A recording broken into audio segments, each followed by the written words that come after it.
ओ छोड़ा घर के झमेला लियाए चलना, छोड़ा घर के झमेला लियाए चलना।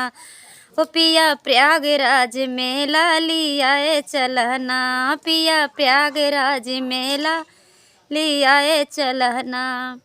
सास जी के लैला ससुर जी के लैला, सास जी के लैला ससुर जी के लैला लियाए चलना, पिया लियाए चलना।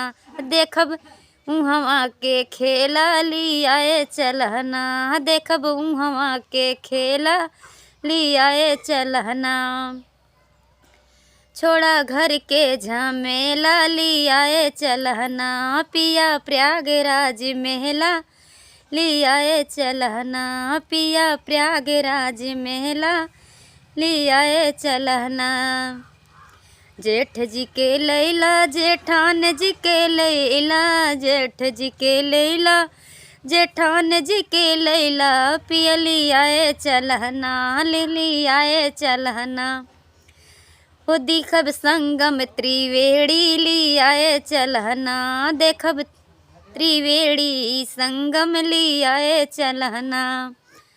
ओ छोड़ा घर के झमेला लियाए चलना, पिया प्रयागराज मेला लियाए चलना, पिया प्रयागराज मेला लियाए चलना।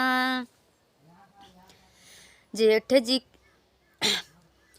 ओ देवर जी के लैला देवरान जी के लैला, देवर जी के लैला देवरान जी के लैला लियाए चलना।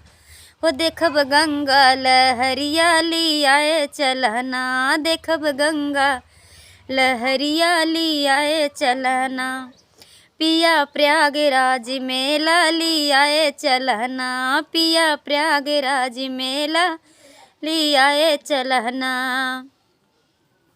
देखब संगम त्रिवेणी लियाए चलना, देखब संगम लहरिया लियाए चलना।